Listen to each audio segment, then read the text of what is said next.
Hey folks, I'm Alan Furstenberg, I'm Xavier Portilla, and welcome back to Two Voice Devs. two voice apps. Hey Xavier, how you doing? Doing pretty well. Today Good, I'm in Seattle visiting the US for a bit. So yeah, pretty nice. very good. Am I getting better at pronouncing your name? I'm trying. Yeah. Yeah, Okay, yeah. It's better, it's better. good. So, when we last spoke, we talked about how you do a lot of stuff. And one of the things that I knew you did a lot with is Dialogflow ES and Dialogflow CX. And I know there have been a lot of kind of interesting announcements coming out from Dialogflow CX recently that when I asked you about them, it seemed like it would make sense to kind of talk about them. So why don't we chat about that for a little bit? Make sense? Yeah, that makes sense. Yeah. So can you, I guess, tell us, for people who aren't terribly familiar with Dialogflow CX, and I say this acknowledging that you are an employee at VoiceFlow. Why don't you tell us a little bit about Dialogflow CX and how people can use it and what it's good for and why it's a little different than some other things out there?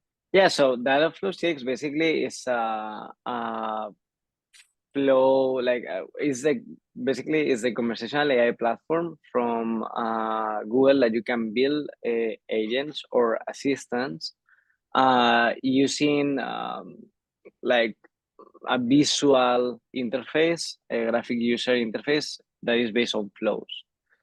You can create flows, and then they call it like pages, which are basically the blocks that we have, for instance, in VoiceFlow, and you can transit from one page to another page. So basically, it acts as a state manager, which is once for all the people that are developing a like chatbots, assistants, or agents. One of the hardest part was while you are developing is to maintain or to create that state manager, locally, while like writing thousands of lines of code. That is basically done with these kind of visualization tools, like for instance, VoiceFlow has. So yeah, that's pretty much it. Dialogflow CX. It has like testing capabilities, so you can test that online. It has NLU capabilities that you can trigger interactions based on your intents and entities. It recognize it, and yeah, it's pretty cool. It's available on Google Cloud, so yeah, really nice. I think one of the big things for people to understand, if they've only been used to for Dialogflow ES, or if they've only used like Alexa's intent systems, is exactly what it brings to the notion of conversation design.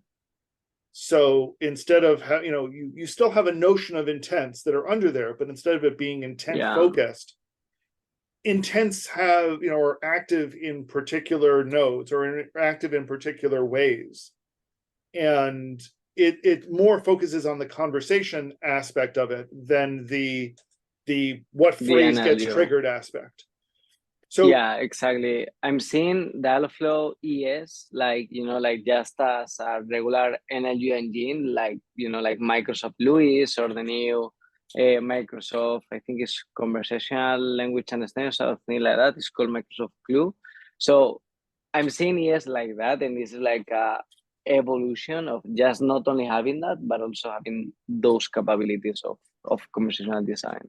right, whereas CX is much more like something like VoiceFlow, where you're mapping out an entire conversation and managing how the transitions go from part of the conversation to another. So Exactly. you mentioned two concepts that I feel like we need to make clear, and some of it's going to come out in what we're talking about. The first is what they refer to as a page. You want to kind of summarize what a page is, I guess? Yeah, so page on CX is basically a state in the conversation. So on the with a page is basically yeah, like you will define there like all the things that are gonna be execute in that state, in that page, and how are you gonna transition to another page, to another state, basically within a flow, or transition to another flow, because you can transition to another flows. Okay, and that gets to the other concept, which is what is a flow?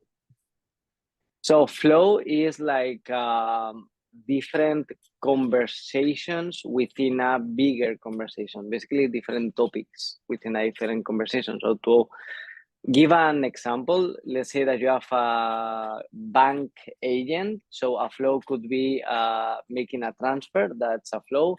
And another flow could be send, like, I don't know, like checking your balance. Another flow could be send money, you know, One which of the is one of the examples that they give that I liked is that if you think about it in terms of a restaurant ordering conversation, you may have a flow where you're placing your order, and sometimes you'll have a subflow in there where you need to describe something in more detail. And then you've got a flow that involves how you're going to pay, where do you want it delivered to, and another flow involving how are you going to pay for it, and another flow confirming exactly. everything. And at any point in there, you may need to jump to a different part of the conversation. Exactly. But each of those components may involve multiple turns, multiple pages, but they're all kind of self-contained in themselves. Exactly. No, that's a good example. And the most important thing as well of a flow is, I mean, to, like when you are designing a conversation, it's better to have these kind of things in different flows, but also like having flows that can be reused, like for instance, the payment flow. If that can be reused in multiple places, that is the perfect scenario, because you don't need to create like a payment flow for this scenario, another payment flow for this scenario. You are reusing the flow. And so that on the dev side, it's better to debug and also to scale. And I think, that's a fantastic example of getting to this notion that we talked about for a long time about, voice components, being able to build a component once and just plug it in where it's necessary. And that actually brings us to one of the new features, and that's pre-built components that are now Exactly. available from Dialogflow CX directly. So you want to talk about those a little bit? Yeah, so in the past, what we had were like basically pre-built agents. So when you were in the, creating in the agents, basically on the CX console, you could have like, like import a pre-built agent. A pre-built agent is basically a whole agent, a big agent. For instance, let's say that, I don't know, about ordering, for example, there was a pre-built agent for that, but that is a huge use case, like broader. In this case, what they release is like pre-built components, and that was pre-built flows, which is really great because, like it's not only an agent, because for instance, an agent could not fit for your use case, but a component, let's say that a component is about, I don't know, like sending an email or a payment using PayPal or Stripe, whatever. Those pre-built components are gonna be there, so they release some of the pre-built components that you can reuse it on your, if you go to the CX console, you go to the agents, you can I think it's on the manage tab, you can check the pre-built components, and that is great because first, you not only are reusing pre-built components, but also you can learn about how those components are built, because those components are built using best practices and all these things, which is great. So looking at the list, I mean, some of these they're not exactly complicated in every case, but it's things like address collection and credit card CVV collection, date of birth, I'm not sure why it's date of birth and not just a generic date, but okay. And, you know, if you look at the details of what they do is, sure, it's easy when you ask for an address and a person gives a complete address. That's easy, that's straightforward. But, you know, sometimes the user is just going to give a street address. So you need to prompt them for more information, or they give you, Exactly. you know, some information that's conflicting and you need to have them clarify it. And having that as a single component, you know, it just takes a whole lot of work out of what you need to do when you're building a bot. Exactly. Exactly.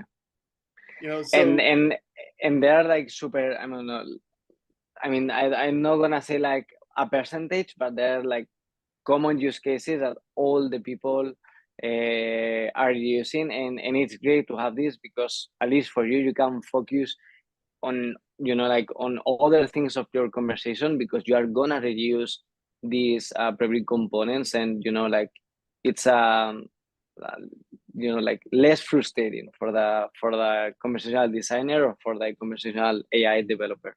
right, well, and also for the user. I mean, because now it starts meaning that you've got these standardized components, just like you had standardized widgets on a web page.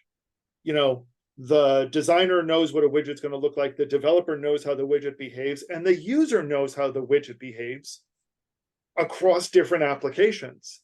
So I think this is a great new feature, and I'm excited. You know, It is. this is the sort of thing I feel like as voice developers we've been waiting for 5 or 7 years, and we've been talking about it in the abstract, and finally it's there. Finally. Yeah, no, and I mean, from here on, they will, I'm pretty sure that they are gonna start, you know, like setting more prebuilt components. And hopefully in the future, they will allow to, you know, like import, I mean, or create like kind of a marketplace where the community can create prebuilt components and we can reuse it. So that is gonna be wonderful. Right now, it's some kind of that because you can export a flow that was introduced, I think, 2 months ago or something like that. So you can export a flow and import a flow. So even within the community, you can build a really cool component, a really cool flow that can be reused. But you know, like having this kind of marketplace could be really good as well. No, I That would think it's help. gonna, right. I think it's clearly pointing in that direction, and I think it's going to be fantastic. And one of the other things that kind of supports that feature of creating these components that are clearly isolated, you know, that these flows can just be designed and developed on their own and treated as a black box, is another feature that was recently released, and that was called flow scoped parameters. So maybe I guess explain what a parameter is and what scopes we used to have and what this new flow scope is about. So a parameter basically is like a variable that has to be filled when you enter in a page, for example. Let's say that you need to fulfill an action, for instance, for the birth date, you need the day, the month, and the year. So you need these 3 things. So these are parameters. So that is in the past, well, like when you create that, that was like available everywhere, like in the webhook and all these things. You can access to those parameters. That was like a global parameters. Right now, with the flow scope, you can create like those parameters that they are gonna live only in that flow. You know, so and as you say, like that will help you to that black box, you know, like it is only in that flow, and that's it, you know. After that flow, that is not gonna leave or you cannot access anymore, you know, to that flow parameter, because that don't make sense, because it's there, you have accomplished your action and it's done, you know. You don't need the parameter anymore. Right, you know, and I think that if I remember correctly, they had defined different types of parameters. So there are intent parameters, which were only available during when an intent got triggered and during its handler. Exactly. I guess similarly, there was a form parameter, which, Yes. okay. And forms are they're kind of like what it sounds like, I guess. Forms on a page, you know. If you're thinking Yeah. of filling in a web page, you had a form that's the same sort of thing. And we then had these global and session parameters, which were available everywhere. And now we've got these slow ones. And you know, I started reading about it. There's a set of rules, and it wasn't entirely clear to me what the rules were. If you return to a flow later, if the flow parameters that were previously set in that flow were available again, that wasn't entirely clear to me. So did it make sense to you, or should we just tell people to read about it and experiment if they need it? They should experiment, because I have the same like kind of thought. Like when you go to a flow, the flow scope parameters are basically like cleanup, and then when you go back, you cannot access to those flow parameters, because basically uh it's like you move, you know, from one place to another. So I have the same thought as you, but yeah, I would say that let's bring this question to the community, so they can answer that for us. I feel like as I read through it, I feel like it was everything about this makes sense. So there's not going to be any huge surprises, but it's difficult to explain in documents. So I encourage people to take a look Yeah, and make sure you understand it when you're dealing with multiple flows. And in particular, yeah, it's in cases like where one flow calls another flow calls another flow. exactly. Like You when know, you feel that stuck, right, basically. when you're leaving the stack, what remains active when? Um, and then Exactly. the final update that I think we wanted to highlight was what they refer to as system functions, and they've added a bunch of new system functions.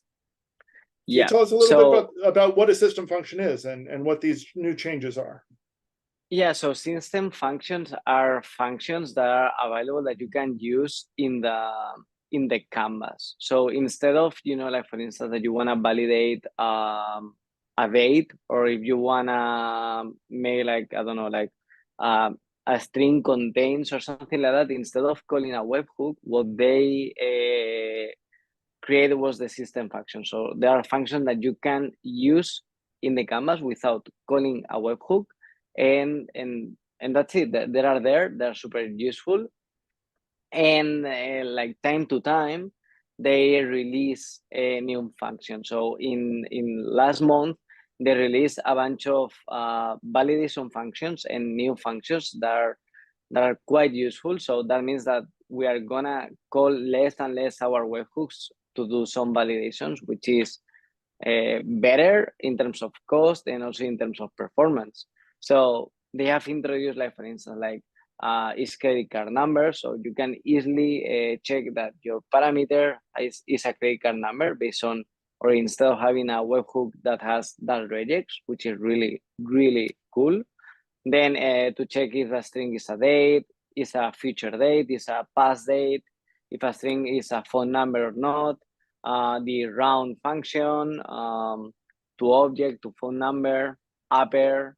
So yeah, these kind of things, like, seems like, you know, like simple, or, you know, like easy that they are there, but once like you realize the powerful of these things, when you don't have these functions and you have to create your webhooks to validate these things, and now that they are available in the canvas, is super powerful, and when you are developing, those are like super fast, you know.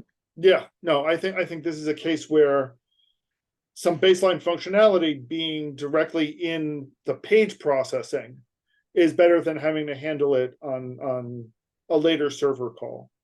So these are, you know, some of these, again, they seem basic, they seem simple, but they make the developer and the user experience a whole lot better. So way better. And the inner loop is like faster, because instead of, you know, like developing your webhook, push it, change it in your CX like agent, it's just like that, you know. You can test it directly in the CX console, so it's pretty nice to have that.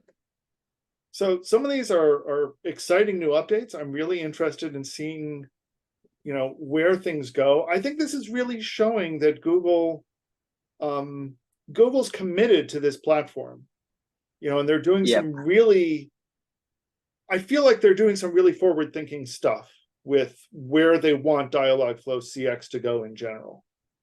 Exactly. I think, yeah, because for instance, as you know, like we were coming from Google Assistant or from the Dialogflow CX, and you know, like when Google is not committed to a feature, you don't see any new releases and other stuff, and we are seeing new stuff coming every single month. So yeah, that's great. That's great. I'm so happy to have this. So this is exciting. We're going to have to get you on another time to talk about all the exciting stuff that VoiceFlow is doing, because there's a lot of exciting stuff. But that will have to be another time. In the meantime, I'd love to hear what people think about what's going on with Dialogflow CX. You know, how, you know, if you're intending to use it still, where you see it fitting in, and what you think of these new features. Feel free to reach out to us on social networks, comments below. And again, we will see you another time on Two Voice Devs. On Two Voice Devs. See you. Thanks for joining me again. Take care. Take care, Alan. Have a great one. See you.